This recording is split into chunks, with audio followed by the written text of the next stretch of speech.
Le président. Veuillez vous asseoir.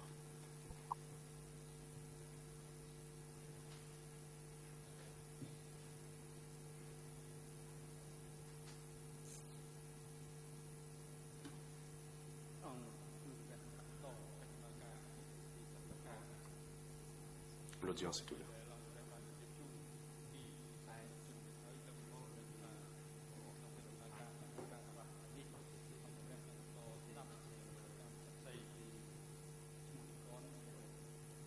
Comme le savent les parties, aujourd'hui, la Chambre entend la déposition du témoin Ni Khan. La parole est à l'accusation pour l'interrogatoire du témoin. Madame la greffière.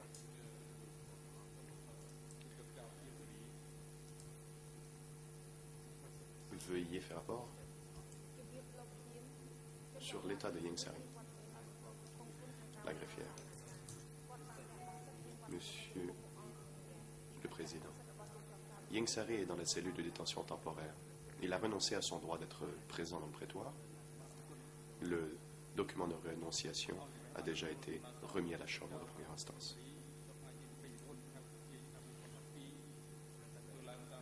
Le Président. Je vous remercie.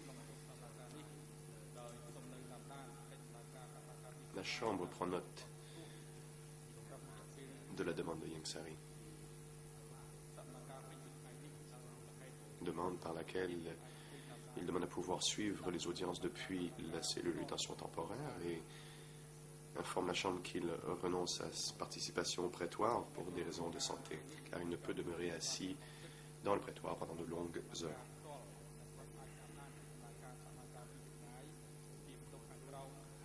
La Chambre, donc, prend note que Ieng Sary renonce à son droit d'être dans le prétoire et fait droit à sa demande. Il peut maintenant suivre les débats par moyen audiovisuel et peut ainsi donner des instructions à sa défense depuis la cellule de détention temporaire.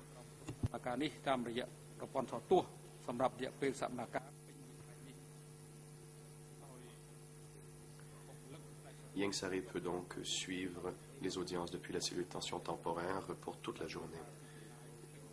La Chambre enjoint l'unité d'audiovisuel d'assurer la télécommunication entre le prétoire et sa cellule.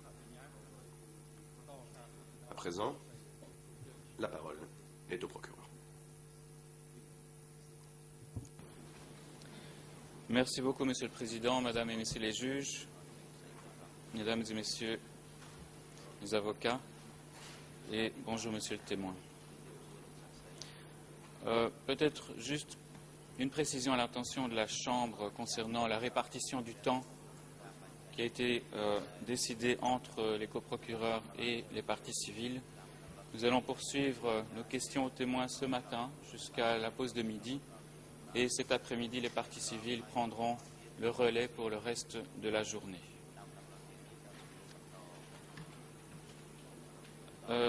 Monsieur le témoin, d'abord une question de clarification par rapport à ce que vous aviez dit hier sur la structure du secteur 32 ou du secteur 15, devenu par la suite secteur 32. Vous aviez dit que Cheng Han avait été secrétaire adjoint de ce secteur. Est-ce que c'est ce même Cheng Han qui est devenu par la suite ministre dans le gouvernement du Kampuchea démocratique?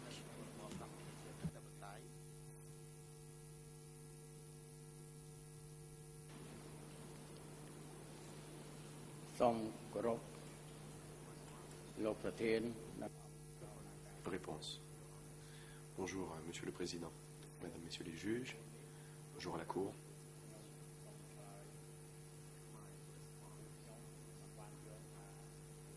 Voici ma réponse.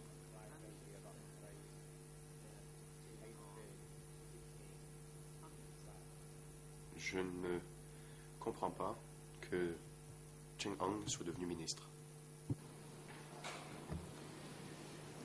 Je vais revenir maintenant aux questions par lesquelles j'avais terminé l'audience hier soir. C'était des questions qui portaient sur les différentes réunions auxquelles vous aviez assisté au niveau de la cellule ou du secteur.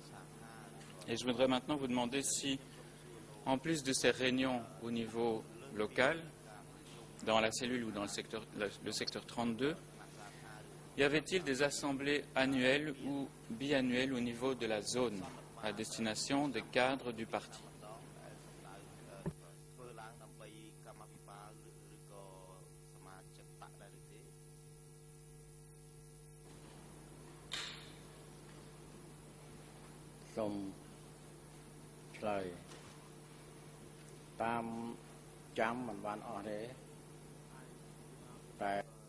Réponse.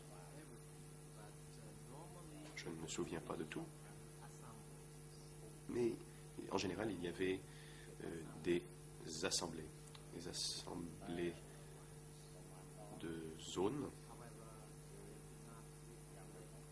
qui se tenaient régulièrement. Toutefois, je ne saurais vous dire à quelle fréquence. Où se tenaient ces assemblées de zones? Est-ce que c'était toujours au même endroit ou cela a pu se passer à différents endroits au sein de la zone ouest?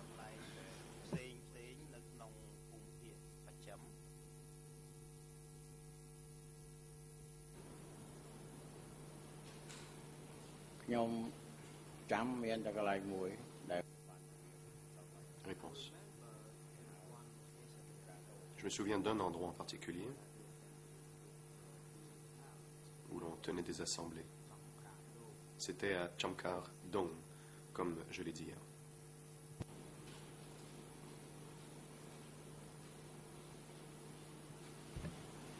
Qui participait, qui assistait à ces assemblées au niveau de la zone? Est-ce que c'était réservé à un certain type de cadre? Et si oui, lesquels?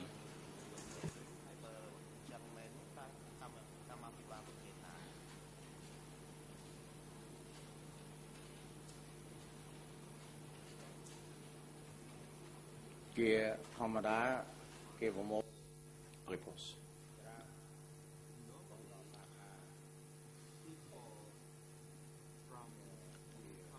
Bien, en règle générale, les gens des cellules des communes pouvaient aussi participer aux assemblées.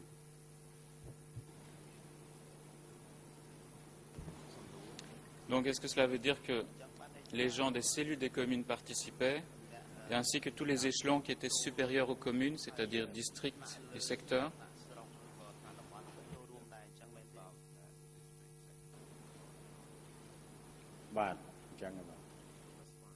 Réponse. Oui, c'est exact. Combien de fois avez-vous personnellement participé ou assisté à ce genre d'assemblée? Est-ce que vous vous en souvenez?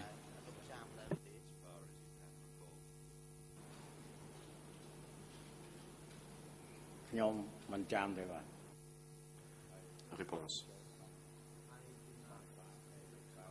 Je ne me souviens pas. Je ne m'en souviens pas très bien. J'ai participé à une assemblée qui s'appelait l'Assemblée ouverte.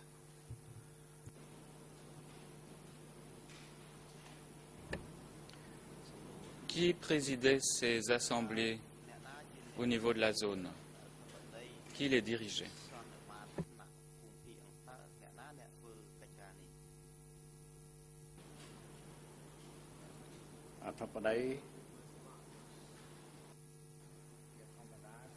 Réponse.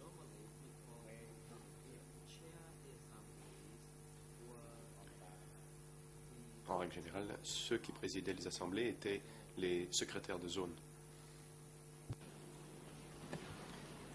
Est-ce que parfois des dirigeants du Kampuchea démocratique venaient de Phnom Penh pour tenir des discours lors de ces assemblées?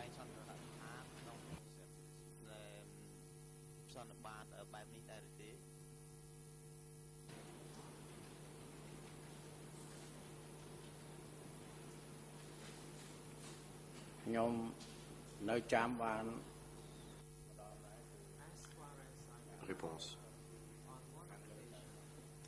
D'après mes souvenirs,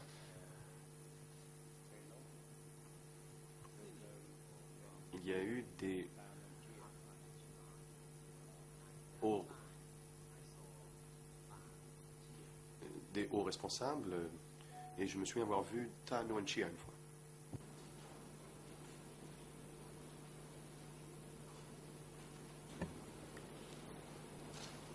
Et à part Ta Nguyen Chia, est-ce que vous avez entendu ou vu que d'autres hauts responsables s'étaient déplacés jusque dans la zone ouest pour présider ou aider le secrétaire de zone à tenir cette assemblée annuelle?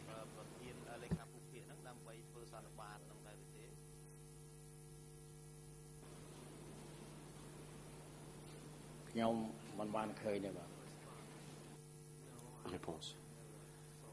Non, je n'ai jamais vu cela. Vous souvenez-vous, monsieur, à peu près en quelle année vous avez vu Nguyen Chia dans la zone ouest à une assemblée de la sorte?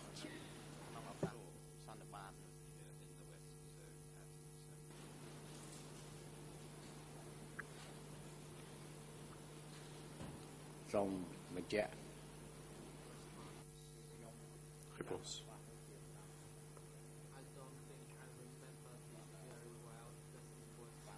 Moi, je ne m'en souviens pas très bien. Cela remonte à il y a plus de 30 ans. Si je devais deviner, j'imagine que ça avait dû se produire vers la fin de 1974, ou plutôt fin 75, mais je ne suis pas certain. Pourriez-vous nous dire quels étaient en général les thèmes qui étaient abordés lors de ces assemblées de zone par le secrétaire de zone ou par les dirigeants qui venaient sur place pour y participer?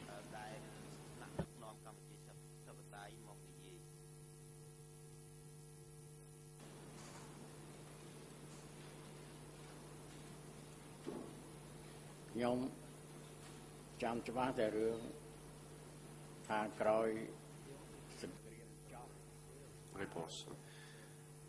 La seule chose dont je me souviens bien, c'est qu'à la fin de la guerre,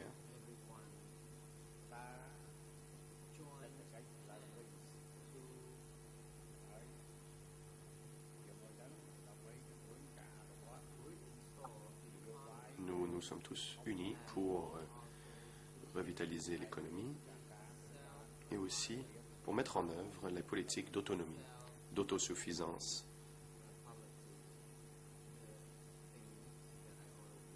Ces principes que j'ai déjà évoqués hier. Combien de temps ces assemblées duraient-elles au niveau de la zone? Est-ce que c'était une journée ou plusieurs journées?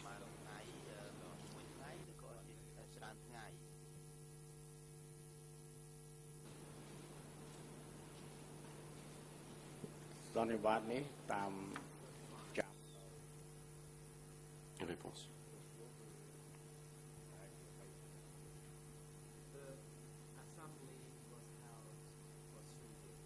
L'assemblée durait 3 jours. 3 jours, si je me souviens bien. Pour en revenir au thème qui était développé, est-ce que vous avez jamais entendu parler à ces assemblées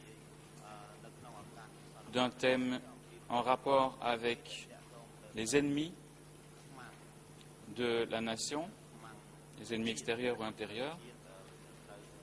Est-ce que vous avez jamais entendu parler de traîtres lors de ces assemblées annuelles?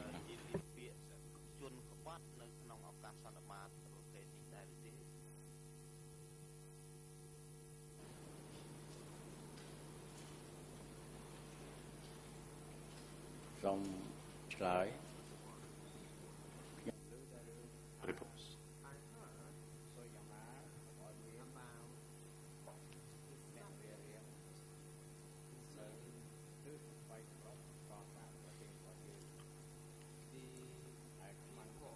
J'ai entendu des choses sur le sujet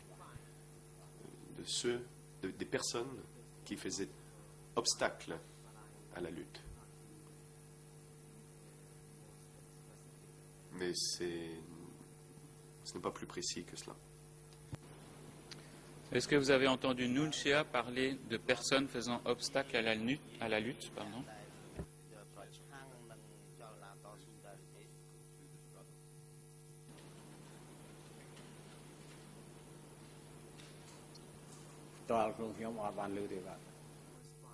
Réponse. Pas personnellement, non. Monsieur le Président, il y a 2 exemplaires de l'étendard révolutionnaire qui se trouvent au dossier, qui publient des discours de représentants de l'ANCAR, parti, venus aux assemblées des cadres de la zone ouest, qui se sont tenus en 1976, en juin 1976 et en 1977. Je ne vais pas montrer le premier document, mais pour les besoins de la transcription, il s'agit de l'étendard révolutionnaire de juin 1976, référence E3/760 et D234.2.15.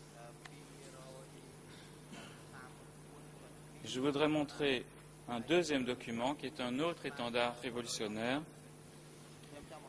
qui est daté d'août 1977 et qui porte la référence E3/193 et D189.2. Simplement, je vais dire le titre de ce document.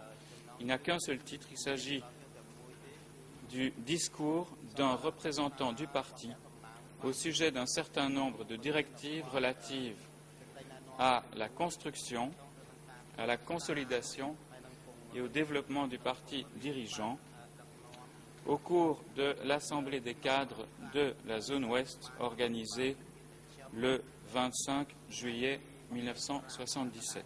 Alors, avec l'autorisation de la Chambre, je voudrais montrer ce document aux témoins ainsi que d'afficher certaines pages que je vais mentionner dans un instant.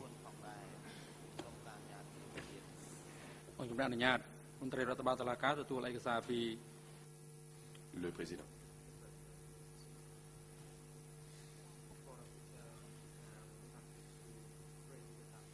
Huissier d'audience, veuillez remettre les documents aux témoins.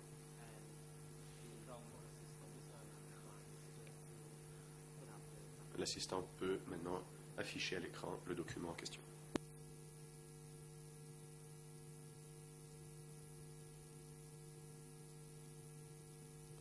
Je vais laisser monsieur le témoin regarder quelques instants le contenu de cet étendard révolutionnaire.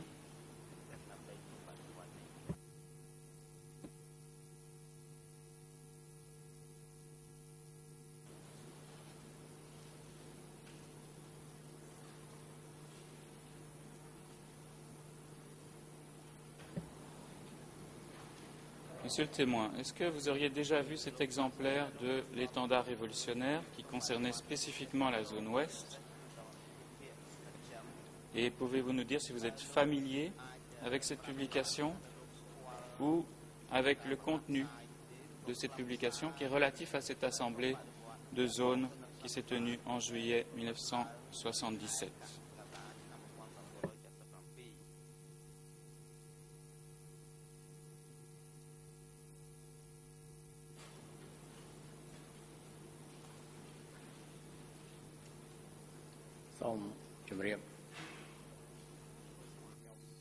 Réponse. Je n'ai jamais vu ce document.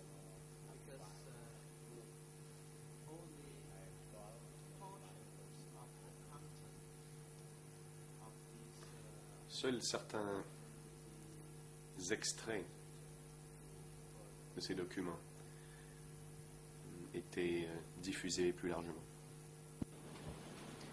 Juste une autre question, Monsieur le Président. Est-ce que vous seriez familier avec ce discours qui a été prononcé dans la zone ouest?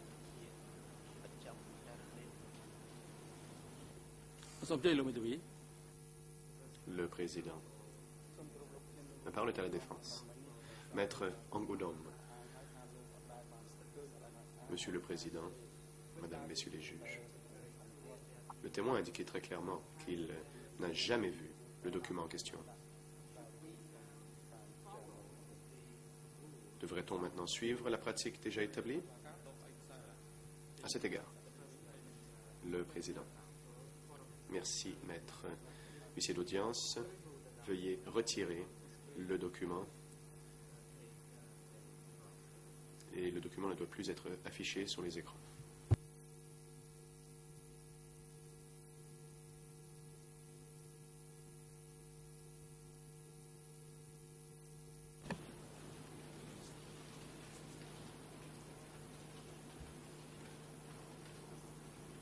Lors de ces assemblées de zone, est-ce que vous avez entendu plus spécifiquement que ce que j'ai dit tout à l'heure, les membres du parti venant de Phnom Penh, donc de hauts dirigeants, parler du fait que dans l'ancien secteur 15, il y avait beaucoup de corrompus auparavant, qu'il n'y avait plus que de la chair pourrie, décomposée, mais que maintenant, cette chair pourrie avait été résolue et enlevée. Est-ce que vous avez entendu lors de ces discours, lors d'assemblée générale, d'assemblée de la zone ouest, ce type de langage qui était tenu?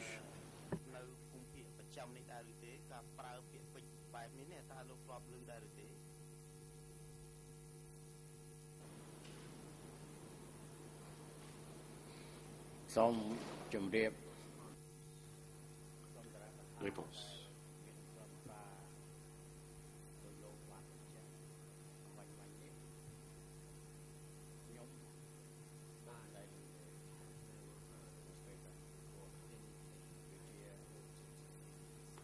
Je n'ai jamais entendu les propos prononcés dans ce discours auquel vous faites référence. Je pense que c'était le rôle de l'échelon supérieur et je n'ai jamais entendu rien de la sorte.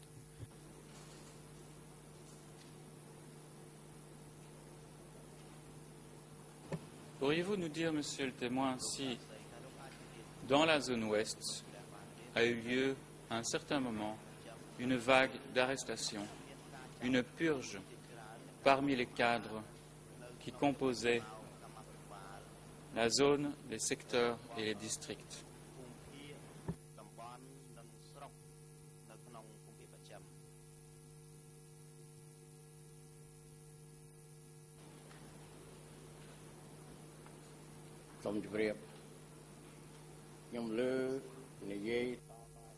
Réponse.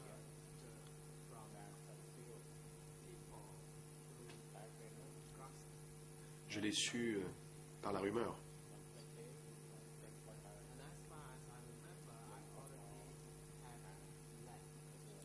Et si je me souviens bien, j'avais déjà quitté.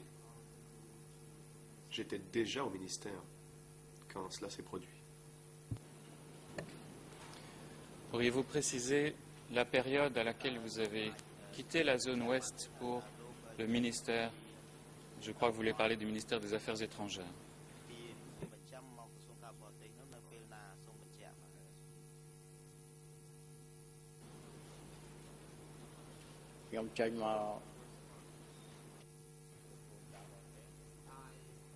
Réponse.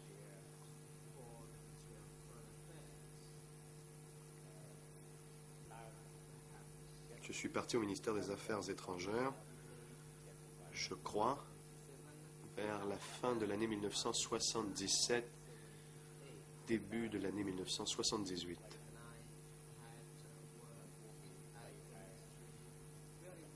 Et j'y ai travaillé brièvement que 3 mois.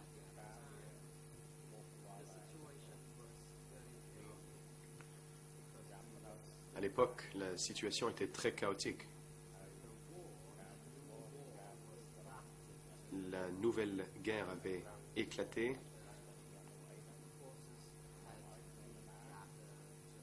Et l'on avait réuni les forces.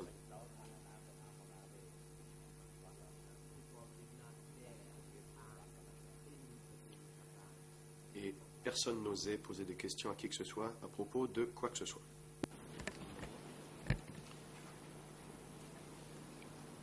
Dans la région 32, lorsque vous y étiez encore, n'y a-t-il jamais eu de personnes qui ont disparu de cette région, de ce secteur? Vous n'avez jamais rien constaté?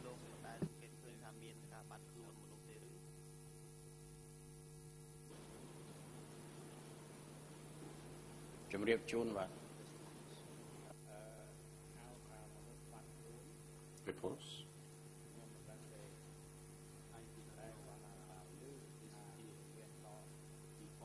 Je ne savais rien de personnes qui avaient disparu.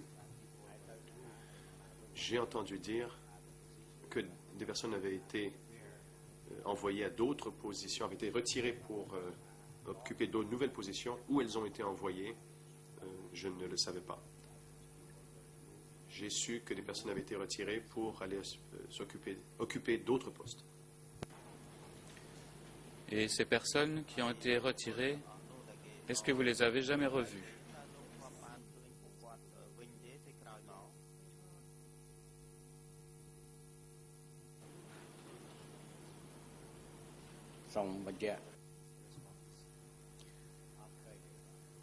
Réponse: non. Je ne les ai pas revus. Comme je l'ai dit tout à l'heure, la situation était chaotique, donc nous ne savions pas où sont allés ces gens. Est-ce que vous connaissiez dans le secteur 32 une personne dénommée Sit qui travaillait dans le district de Udong?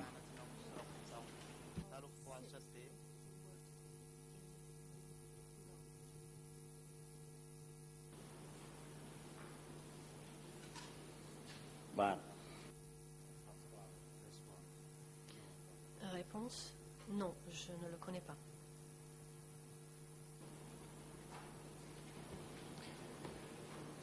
Est-ce que vous connaissiez une personne qui s'appelait Keo qui travaillait à la région 32?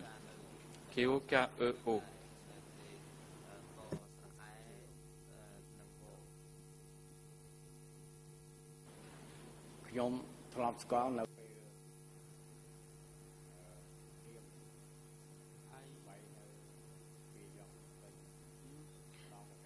Réponse: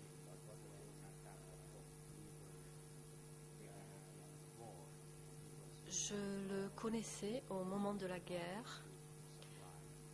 Il était responsable du ravitaillement de nourriture. Est-ce que vous savez ce qui lui est arrivé après, en 77? Est-ce qu'il fait partie des gens que vous connaissiez qui ont été déplacés d'un poste à un autre?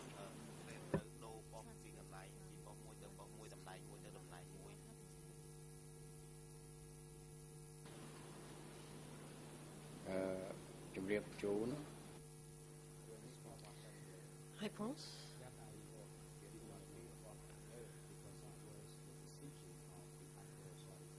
quant à cela, je n'étais pas au courant, c'était la décision de l'autorité supérieure. Est-ce que vous connaissiez un certain Sim, S-I-M, du district de Ponya Leu?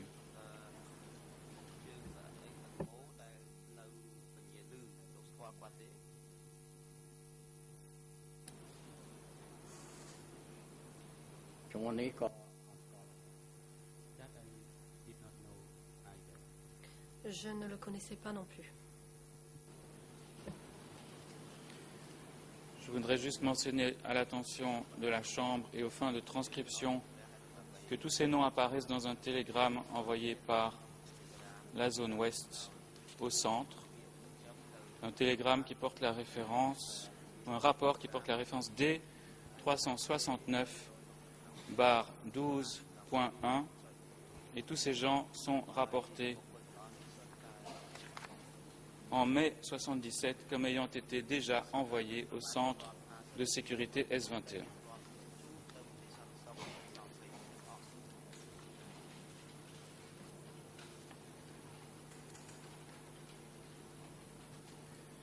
Monsieur le témoin, lorsque vous étiez en poste dans la région 32, est-ce que vous auriez jamais fait l'objet d'accusations ou de soupçons, même s'ils étaient injustes?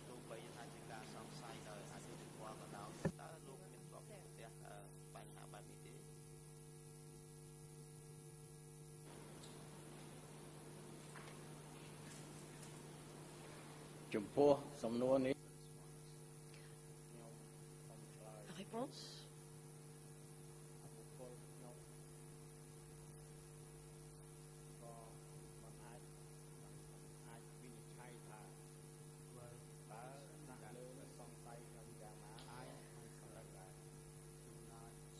Pour répondre à cette question,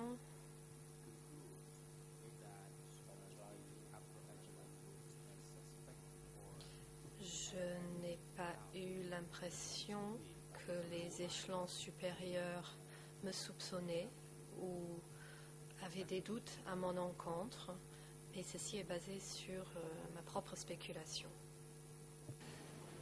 Vous avez dit tout à l'heure que vous aviez été transféré au ministère des Affaires étrangères, soit à la fin de 77, soit au début de 78.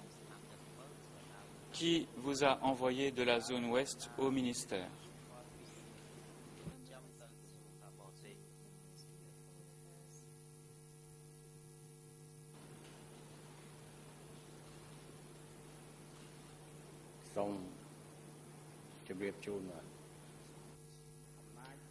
Réponse.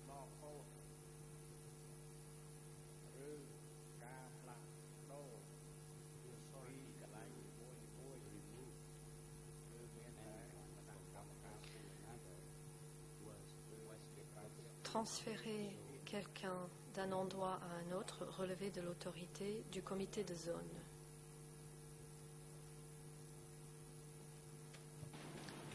Est-ce que le comité de zone vous a communiqué les raisons pour lesquelles vous étiez transféré au ministère des Affaires étrangères? Vous avez dit hier que c'était sans doute parce que vous étiez lettré, mais est-ce qu'il y a d'autres motifs qui vous ont été donnés?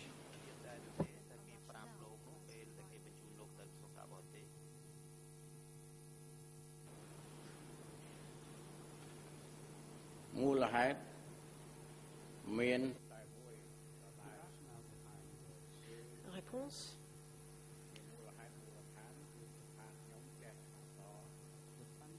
La raison pour ceci était un raisonnement fondamental, c'est le fait que j'étais lettré, je savais lire et écrire et faire des calculs chiffrés. J'ai donc été transféré au ministère car ils pensaient que je serais plus productif et pourrais mobiliser mes compétences. D'accord, donc vous nous dites que votre transfert au ministère n'avait rien à voir avec la vague d'arrestations ou les purges de la zone ouest. C'est bien ça?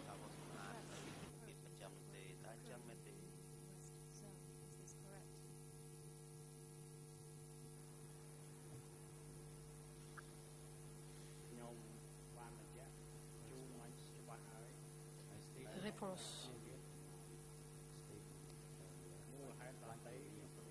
Je l'ai dit très clairement tout à l'heure, mais j'aimerais le répéter. Je n'étais pas au courant des autres raisons. Les échelons supérieurs n'ont pas expliqué pourquoi j'ai été transférée. La seule raison qui m'a été donnée, c'était le fait que je sois lettrée.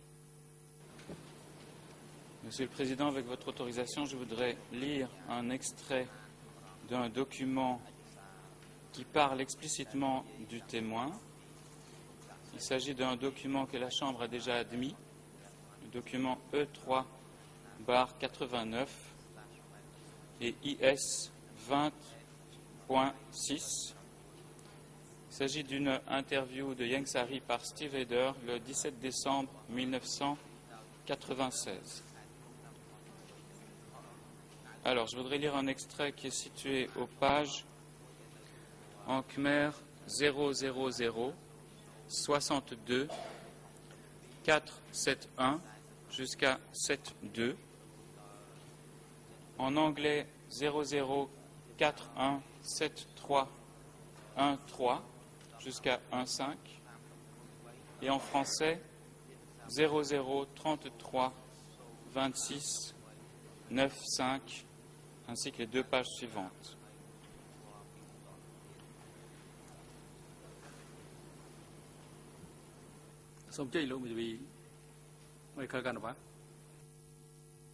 Good morning, Mr. President. Good morning, Your Honors. Le président, Maître Carnavas, vous avez la parole. And good morning to everyone in and around the courtroom. Normally, I would not. Bonjour, merci Monsieur le Président. Normalement, je ne contesterai pas cette demande dans des circonstances normales lors d'autres types de procédures. Devant la CETC, la Chambre de première instance a pris certaines décisions. Je ne suis pas forcément d'accord avec toutes ces décisions, mais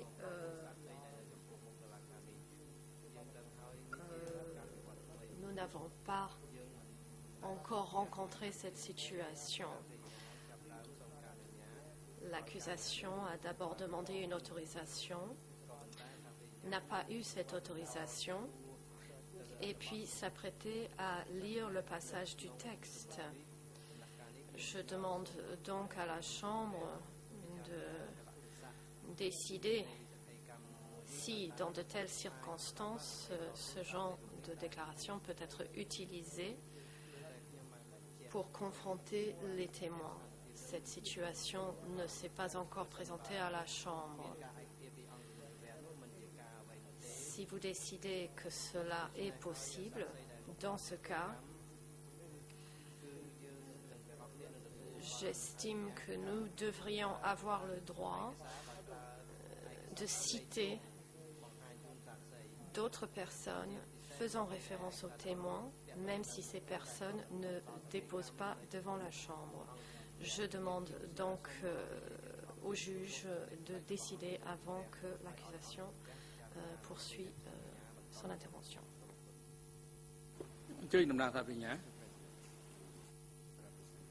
Le président, l'accusation, vous pouvez poursuivre. Merci, Monsieur le Président. Je pense que dans ce cas-ci, c'est vrai qu'il ne s'est pas encore présenté. Il y a un lien très clair entre ce document ou cet extrait de document et le témoin, puisque son nom est cité. Il y a un commentaire qui est fait par l'accusé Ieng Sary dans cette interview qui a été admise. Il me semble qu'il serait normal de donner la chance aux témoins de pouvoir réagir à l'extrait que je vais, avec votre autorisation, pouvoir lire, de manière aussi à lui rafraîchir la mémoire sur les circonstances dans lesquelles il a rejoint le ministère des Affaires étrangères. Je vous remercie.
Le président.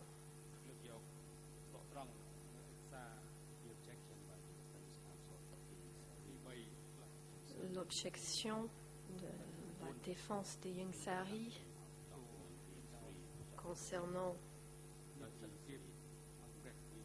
le document E3/89 est rejeté.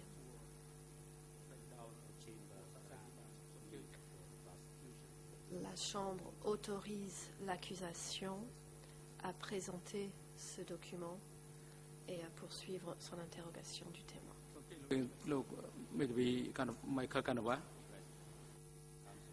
Le président, Maître Carnavas, vous avez la parole. Just one point of clarification. Une précision. Ce n'était pas une objection. J'ai demandé une décision, que ce soit clair au niveau de la transcription, que ce n'était pas une objection. Je ne voudrais pas que le public ni le prétoire aient l'impression que nous étions inquiets par ce document. C'était une demande de décision.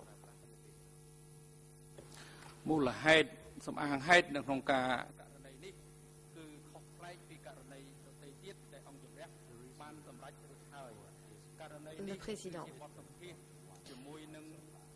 la raison derrière cette situation est différente. Là, il s'agit d'une interview avec Ieng Sary. Et Ieng Sary assiste à l'audience depuis la cellule temporaire.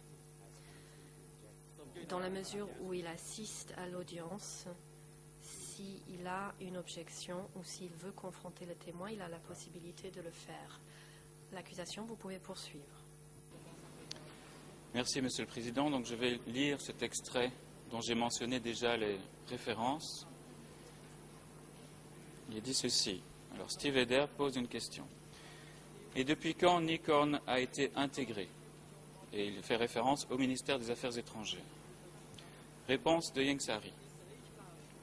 En 1978, au début de 78, non, la fin de 78, la fin de 77, il est venu depuis le mois de juillet 77, oui, au mois de juillet 77, au moment où il a été accusé d'avoir eu des relations avec la CIA.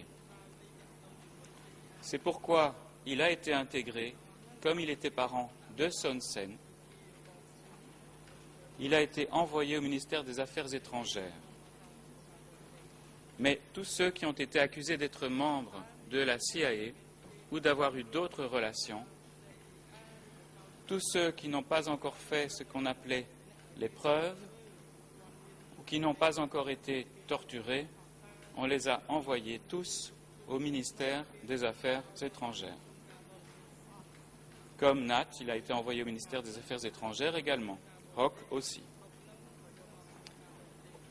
Question de Steve Eder.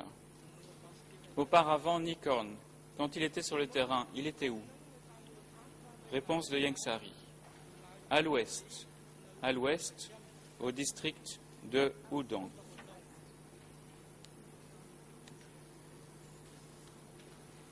Fin de citation. Est-ce que Ieng Sary vous a jamais dit les vrais motifs, selon lui, de votre transfert au ministère des Affaires étrangères une fois que vous y êtes arrivé? Ou est-ce que votre frère Son Sen vous en aurait parlé également par la suite?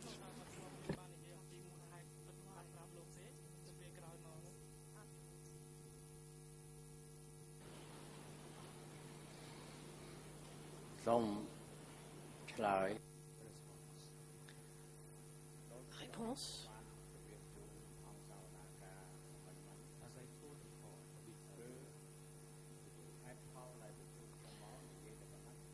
Comme je l'ai dit plus tôt dans la matinée, la seule raison qui m'était été donnée pour mon transfert au ministère des Affaires étrangères était le fait que le poste que j'occupais était incompatible avec mes compétences. Me transférer au ministère des Affaires étrangères me permettrait d'être plus efficace. Après mon transfert, j'ai donc rejoint le service du protocole. J'étais essentiellement responsable de l'accompagnement de visiteurs. Quant aux accusations éventuelles à mon encontre concernant des liens avec la CIA, je n'étais pas au courant. J'ai dit dans le prétoire hier qu'il y avait un secret très strict et donc nous n'étions pas au courant des décisions prises par les échelons supérieurs. Jusqu'à ce jour, je n'ai pas eu connaissance d'autres raisons derrière mon transfert. Je viens de l'apprendre à l'instant en écoutant le document lu par l'accusation. Voici ma réponse donc. Dans cet extrait que j'ai lu, Ieng Sary croit se souvenir que vous êtes arrivé au ministère des Affaires étrangères en juillet 1977. Tout à l'heure, vous avez parlé de fin 77, début 78. Est-ce que vous êtes d'accord avec ce que Ieng Sary a dit, que vous auriez rejoint le ministère des Affaires étrangères plus tôt? Est-ce que cela rafraîchit votre mémoire ou bien vous confirmez ce que vous nous avez dit plus tôt?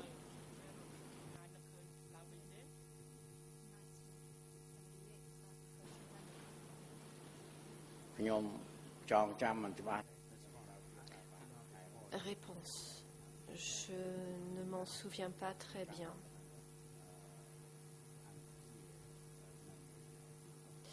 Mes souvenirs ne sont pas clairs. Une fois que vous êtes arrivé au ministère, est-ce que c'est Ieng Sary qui a décidé de la fonction que vous joueriez au sein du ministère?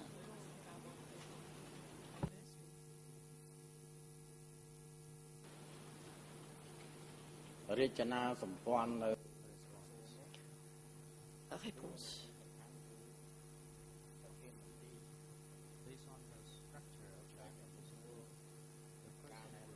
Conformément à l'organisation du ministère,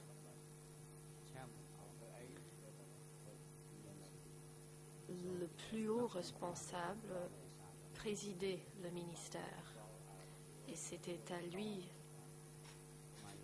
de décider de mon affectation. Je n'ai pas été nommée par Ieng Sary directement, j'ai été nommée par mon responsable direct. Alors, vous avez parlé du fait que vous aviez travaillé au sein du service du protocole, mais à quelle fonction exactement?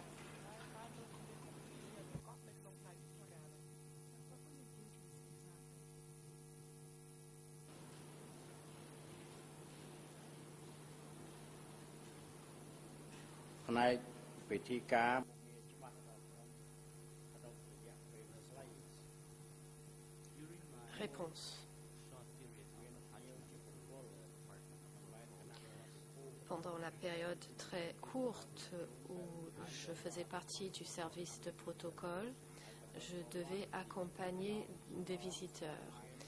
Je n'accompagnais pas de délégations étrangères, mais seulement des visiteurs individuels. Je les accompagnais à Angkor Wat. Et lors de ces visites, j'étais accompagnée d'autres camarades. Cela prenait une semaine, voire plus, car les routes étaient mauvaises à l'époque. À part cela, je préparais et nettoyais les maisons où séjournaient les invités. Voici mes fonctions principales.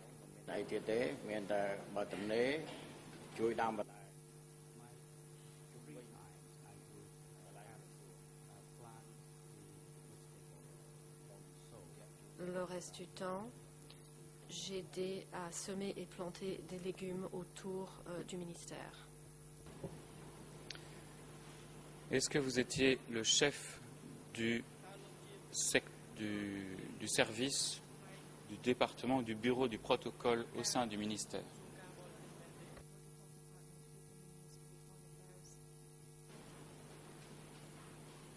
មិនទាន់មានការប្រកាស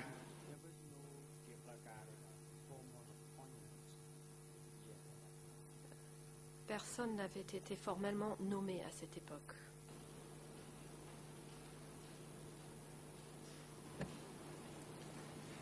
Je voudrais, Monsieur le Président, lire un autre très court extrait du même document E3/89 IS 20.6.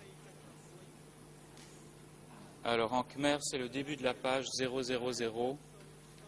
62 472. En anglais 00 41 73 14. Et en français 00 33 26 95. Pardon. Donc je répète en français 00 33 26 95. Question de Steve Heder. Et quand on a envoyé Nikorn à ce ministère, quel type de travail vous lui avez confié? L'accueil des invités?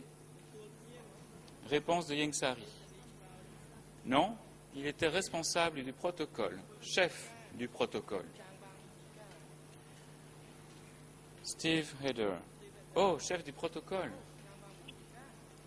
Après, Ieng Sary poursuit un peu plus loin. Nikan était supérieur à C, mais celui-ci, ce qu'on appelait gérer beaucoup plus loin de Hong. Alors, la dernière phrase, je crois qu'il ne faut même pas essayer de la traduire, elle est presque incompréhensible en français. Alors, je voudrais plutôt lire la traduction qui a été faite en anglais de cette dernière phrase. Il est dit plus clairement, Nikorn was above So Say. Nikorn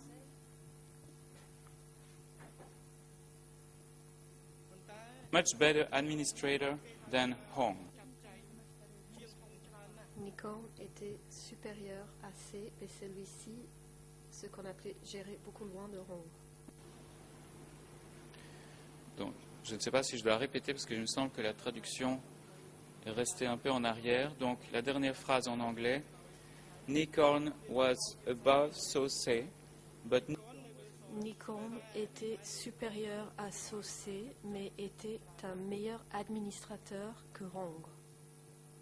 Alors, est-ce que vous êtes tout d'abord d'accord avec Yang que vous étiez effectivement le chef du protocole au ministère des Affaires étrangères durant la période où vous y avez travaillé?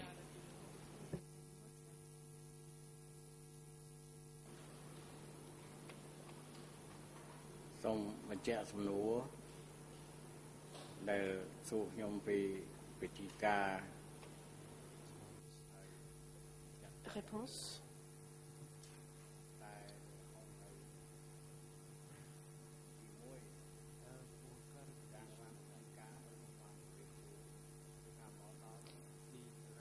Pour apporter des précisions à ce sujet, le directeur du service de protocole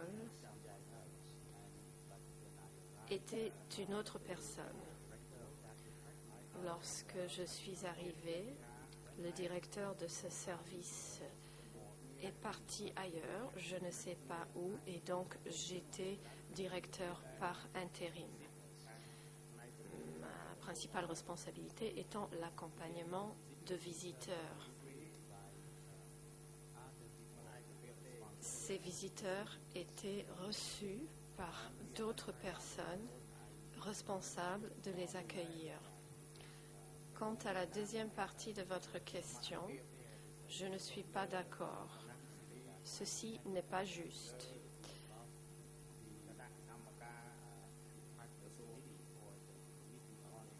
Mes responsabilités ne dépassaient pas celles du comité du département ou du comité du ministère. Ce n'est pas vrai.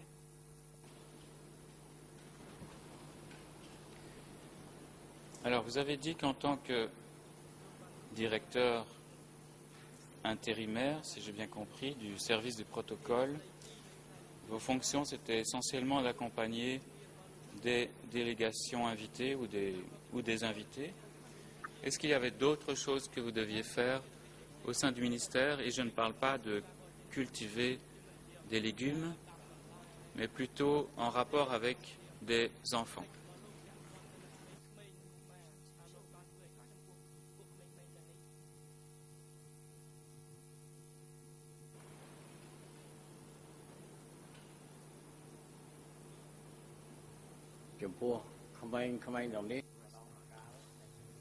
Réponse.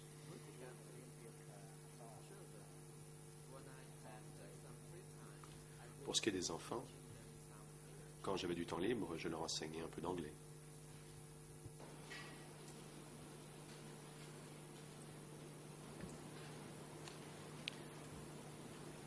Combien d'enfants travaillaient ou se trouvaient au ministère des Affaires étrangères? Et qu'est-ce qu'ils y faisaient?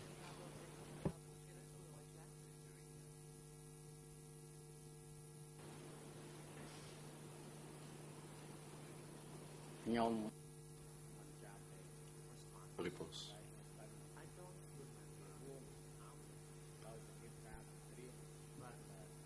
Je ne me souviens pas combien il y en avait.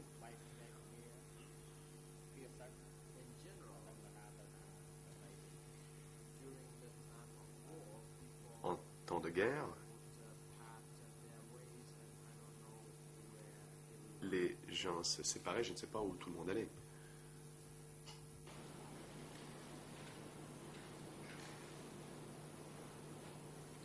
D'où venaient ces enfants qui se trouvaient au ministère des Affaires étrangères?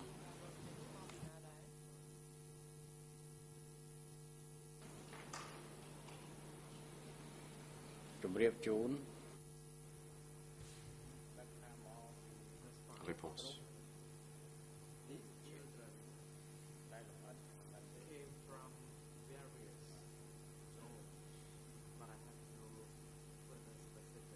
Ces enfants provenaient de différentes zones, mais je n'ai pas d'autres informations à ce sujet. Est-ce que certains de ces enfants travaillaient à l'accueil des invités ou à aider à accompagner certaines délégations en visite au pays?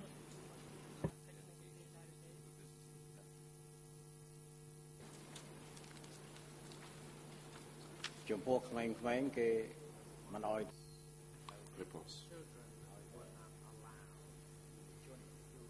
Non, les enfants n'étaient pas autorisés à accompagner les invités. Seuls des jeunes, enfin jeunes hommes et jeunes femmes, des adolescents, mais pas les enfants. Qui était votre supérieur immédiat au sein du ministère des Affaires étrangères?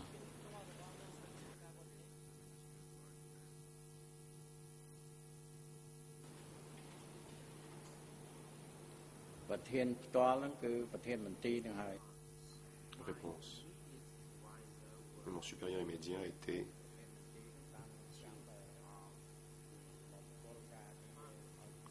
le chef du département.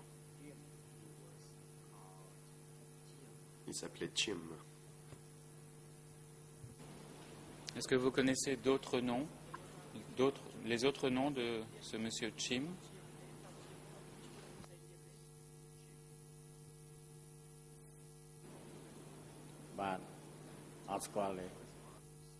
Réponse non. Est-ce que vous connaissiez Chim déjà auparavant, durant le temps de la guerre de 5 ans?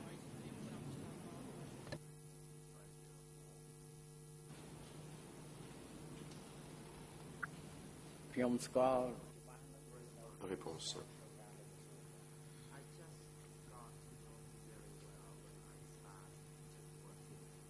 Non, je l'ai connu, j'ai commencé à bien le connaître quand j'ai commencé à travailler au ministère des Affaires étrangères.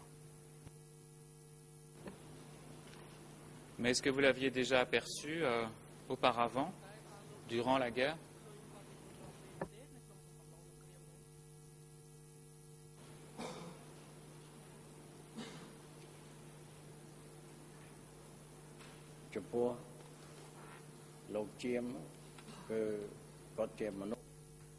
Réponse.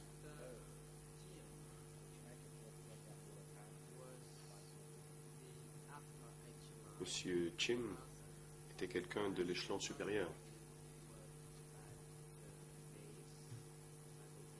moi, je travaillais dans la base et je ne l'aurais jamais rencontré. Donc vous avez dit que M. Chim était chef de votre service ou de votre unité. De quelle unité s'agissait-il?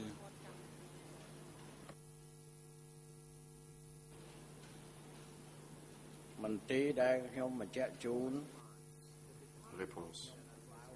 Le service auquel je faisais référence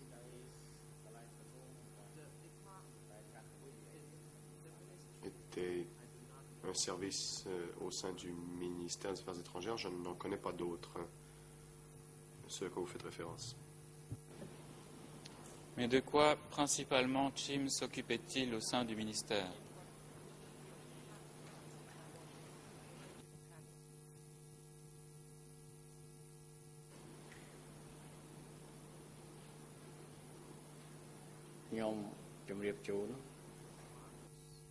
Réponse.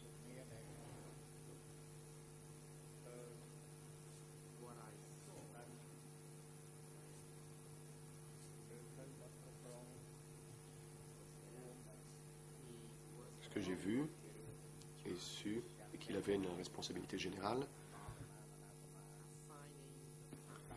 Il affectait les tâches au personnel de ce service. Il était aussi responsable des livraisons de nourriture au personnel du service et je ne sais rien d'autre. Est-ce qu'il y avait un lien quelconque entre le service du protocole et les questions de sécurité? Par exemple, les questions de sécurité des invités.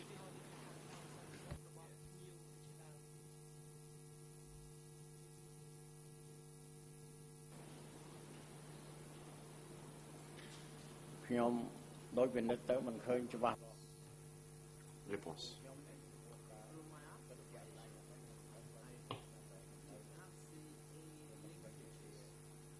Après mes observations, je n'ai vu aucun lien entre les deux. C'était mon observation.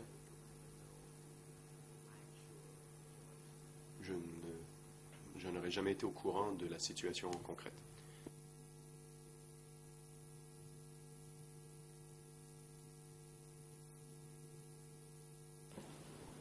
Qui était le chef immédiat de Chim? Ou qui était l'échelon entre Ieng Sary et Chim? Ou les échelons, s'il y en avait plusieurs? Donc vous avez parlé de Ieng Sary comme ministre, et vous avez parlé de Chim comme chef de service. Qui il y avait entre les deux au niveau hiérarchique?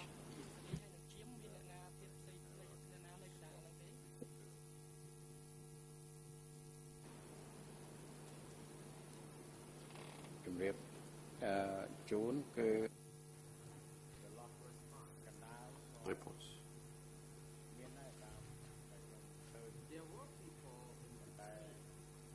Il y avait des personnes qui occupaient ces échelons entre les deux.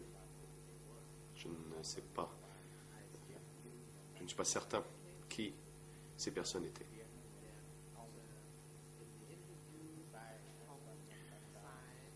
Hong et Sai ont été mentionnés dans cette interview que vous m'avez citée. Donc je sais qu'il y avait Hong et Chim.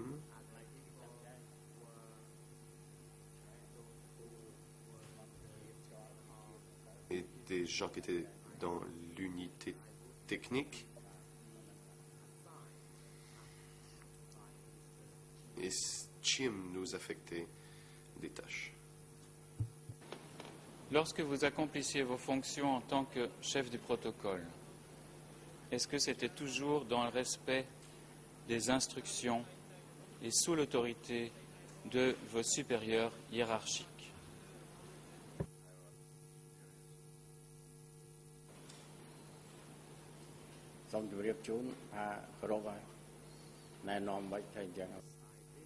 Réponse oui. Il fallait obéir aux instructions. Est-ce que Chim, est-ce que Hong aussi devait toujours respecté les instructions qui venaient de l'échelon supérieur, c'est-à-dire au moins la tête du ministère, Ieng Sary?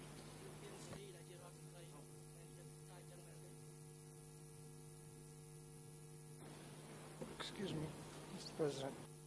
Maître Carnabas. Monsieur le Président, je demande la parole.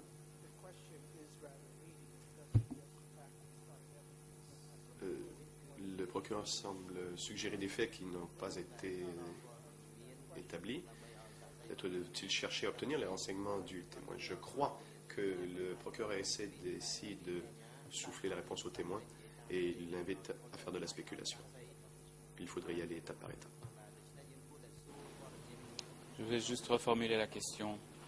De la même manière que vous deviez respecter les instructions venant de l'échelon immédiatement supérieur, est-ce que Chim, qui était votre supérieur, devait également procéder de la même façon avec ses supérieurs à lui?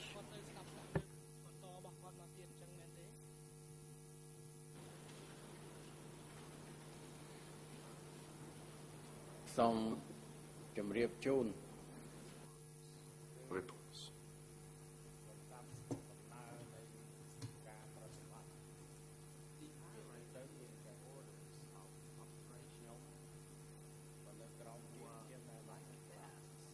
La hiérarchie et la façon de procéder, c'était comme ça. Moi, je dépendais de Chim, je devais respecter ses instructions.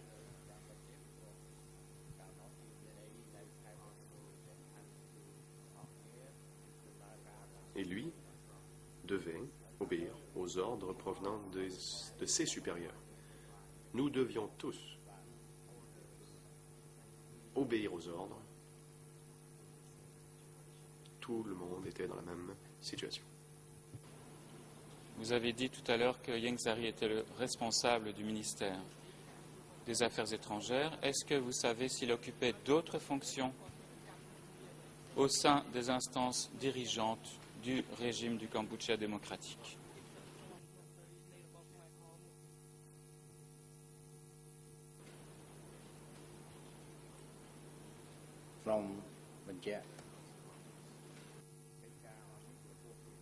Réponse.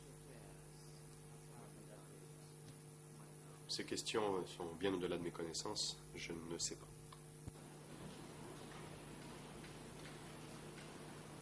Vous nous avez dit tout à l'heure ne pas être certain des fonctions exactes, je crois, de Hong et de Se, qui étaient, si j'ai bien compris, supérieurs à Chim. Est-ce que vous connaissiez les fonctions d'autres collègues qui travaillaient au ministère? Est-ce que vous connaissiez par exemple Suong Sikun alias Kong?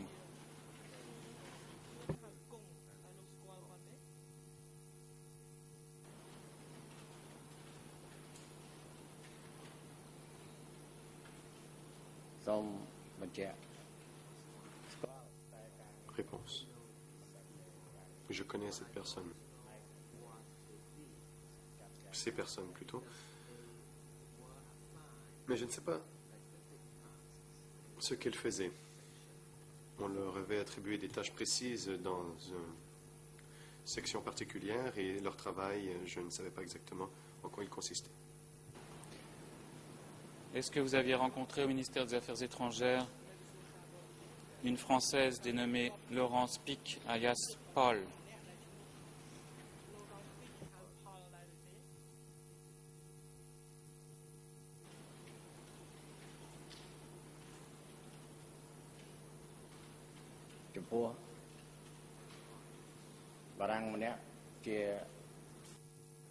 Réponse.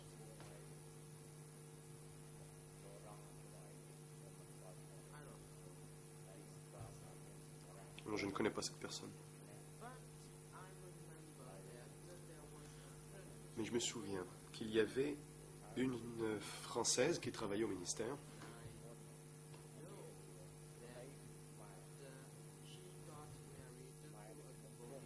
Je sais qu'elle a épousé un Cambodgien du nom de Kong. Et c'est tout ce que je sais. Est-ce que vous connaissiez parmi des collègues proches Chun Prasit?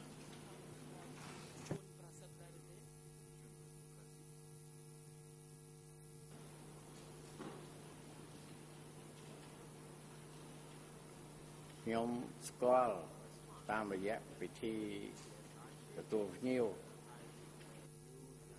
Réponse oui. J'ai connu cette personne dans le cadre de mon travail d'accueil d'invités. Lui travaillait comme interprète. Est-ce qu'il lui arrivait assez souvent d'accompagner des délégations étrangères sur le terrain?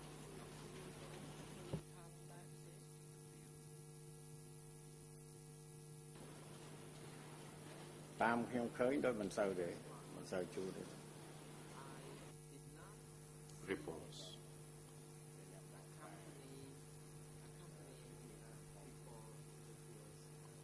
Je ne l'ai pas vu accompagner des gens sur le terrain fréquemment. On ne le voyait que lors des événements importants. Est-ce que vous connaissiez M. Auk Sakun, alias Men?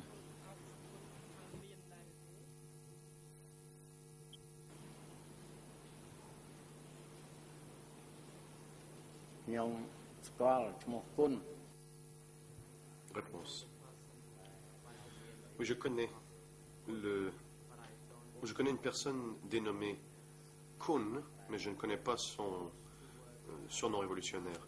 Kun travaillait comme interprète lui aussi.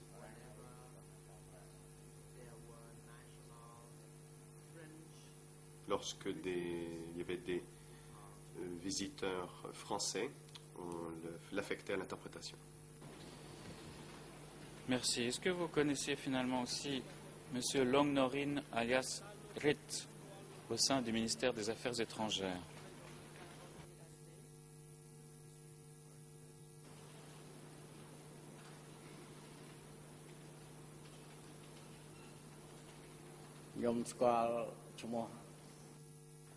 Réponse. Oui.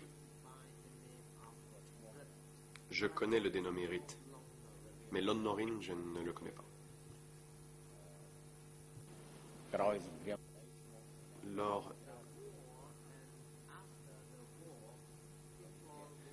Pendant la guerre, certaines personnes avaient un nom, et après la guerre, elles avaient d'autres noms.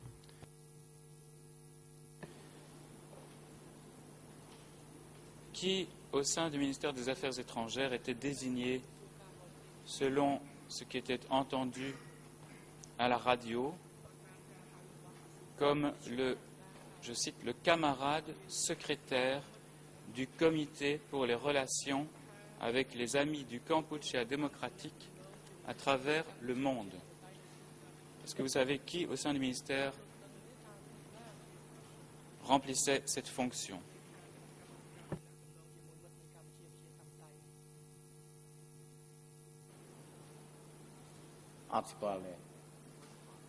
Réponse non, je ne le connais pas. J'en viens maintenant à la période à laquelle vous avez travaillé au ministère. Donc, pour ce qui concerne le début, c'est probablement, si j'ai bien compris, en 77, dans ces eaux-là. Vous nous avez dit avoir travaillé que 3 mois sur place. Est-ce que vous confirmez cette réponse ou bien avez-vous travaillé plus que cela?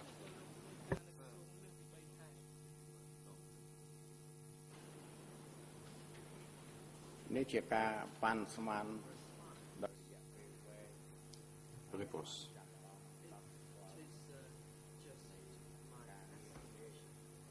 Bon, c'est approximatif.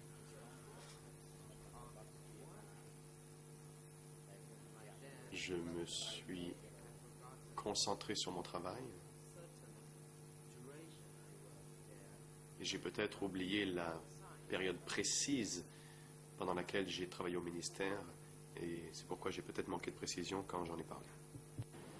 Est-ce que vous êtes resté au ministère des Affaires étrangères jusqu'à l'arrivée des Vietnamiens? Parce que ça, c'est un événement plus facile à situer dans le temps.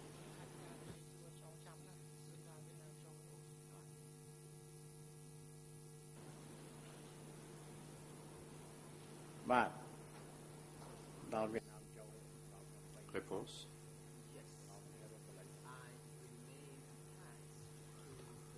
Oui, je suis demeuré au ministère jusqu'à l'arrivée des soldats vietnamiens. Et après quoi, nous sommes enfuis vers l'ouest de Phnom Penh. Donc j'en conclus, monsieur le témoin, si je peux simplement calculer le nombre de mois qui se sont écoulés entre fin 77 ou début 78 et l'arrivée des Vietnamiens, que cela relève à peu près de 12 mois, ou même peut-être plus ou un tout petit peu moins. Est-ce que c'est correct?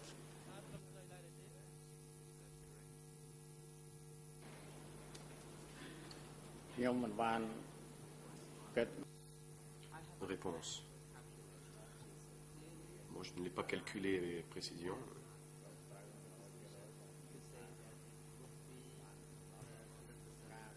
Je ne suis pas en mesure de dire que c'est exact à 100%.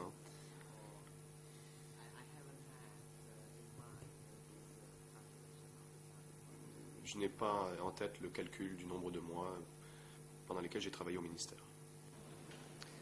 Merci. Alors, on va maintenant parler de votre rôle en tant que chef du protocole et des visites de délégation ou d'invités.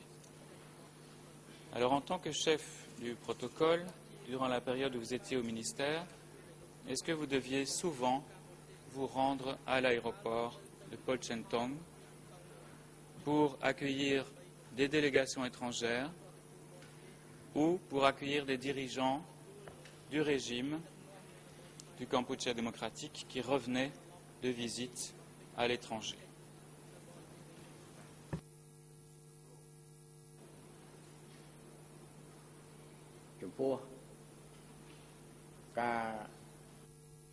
Réponse.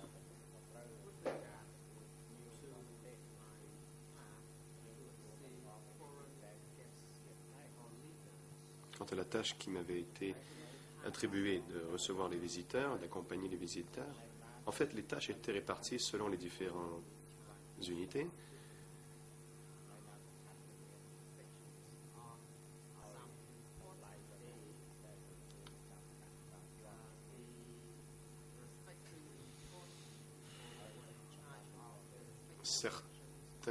Lors de certaines journées importantes, les personnes qui étaient affectées à la réception des délégations importantes s'en occupaient.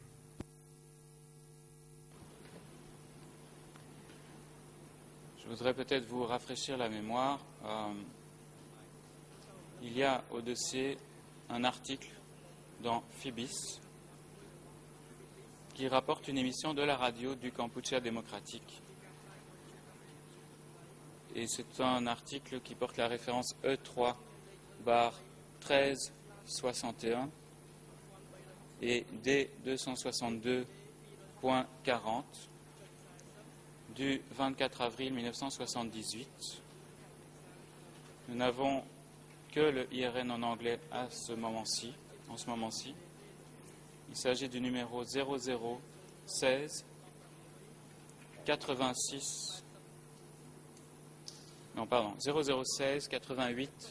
63. Alors, monsieur le témoin, il s'agit d'une émission de Radio Phnom Penh qui parle de l'arrivée le 22 avril 1978 de Léon Burstein du Parti communiste marxiste-léniniste américain et du fait qu'il a été accueilli notamment par le camarade chef du protocole du ministère des Affaires étrangères à l'aéroport. Est-ce que vous vous souvenez avoir accueilli ou rencontré ce monsieur Léon Burstein, représentant du Parti communiste marxiste-léniniste des États-Unis?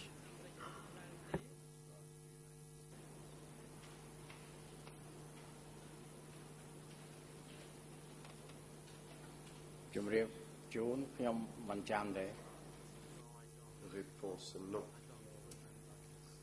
Je ne me souviens pas de cela.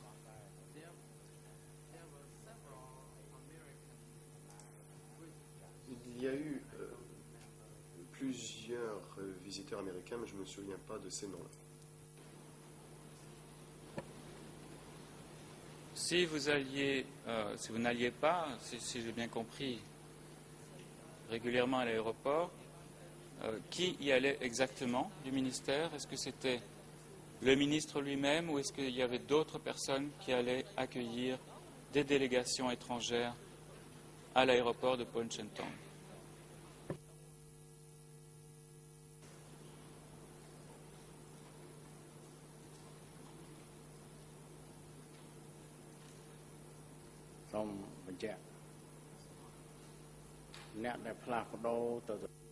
Réponse.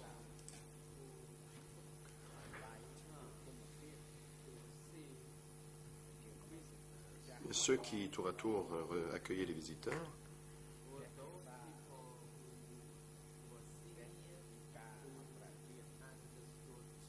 étaient des gens de rang supérieur qui avaient une bonne connaissance du monde, qui pouvaient parler des langues étrangères. Quelqu'un comme moi, venant des régions rurales, ne serait pas considéré. Je me souviens que la personne dénommée Kun ou Also Kun était le type de personne affectée à la réception des délégués. Monsieur Prassett, lui aussi, participait souvent à ce type d'activité. Moi, j'étais une personne ordinaire. Et concernant Ieng Sary, est-ce que vous vous souvenez s'il s'est rendu plusieurs fois à l'aéroport pour accueillir des délégations étrangères de très haut rang?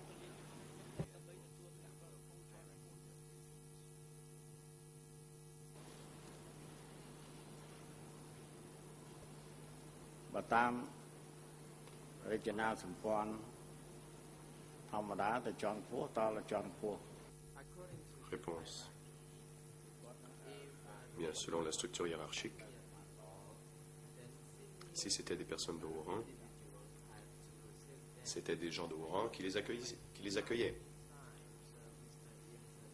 Je ne me souviens pas combien de fois M. Ieng Sary allait pour y accueillir des gens. En tant que chef du protocole, est-ce que vous deviez aussi assister à des réceptions, des banquets, des cérémonies, des spectacles ou des projections de films qui étaient organisés pour les délégations étrangères ou par les ambassades étrangères à Phnom Penh?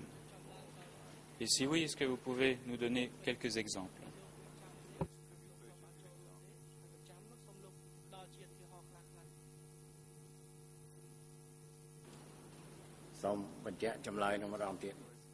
Réponse. Pourriez-vous répéter votre question, s'il vous plaît? Je n'ai pas bien saisi. Oui, je voulais savoir si en tant que chef du protocole, il faisait partie de vos fonctions d'assister à un certain nombre d'événements, comme des banquets, des réceptions, des cérémonies, des spectacles ou des projections de films qui étaient soit organisés pour que puissent y assister des délégations étrangères ou qui étaient organisés par des délégations étrangères en visite au Cambodge et en particulier à Phnom Penh.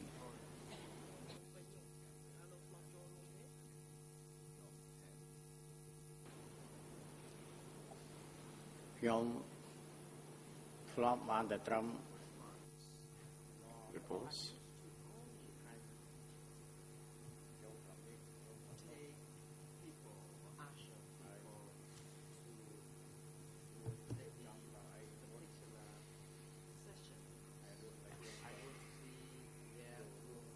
Je accompagnais les gens, je les accompagnais, c'est-à-dire, et c'est moi qui arrangeais les places assises. Je pouvais organiser, par exemple, pour les banquets ou les projections de films. Je ne me souviens pas bien des détails, mais je crois me souvenir qu'il y avait des projections de films chinois dans un vieux cinéma à Phnom Penh,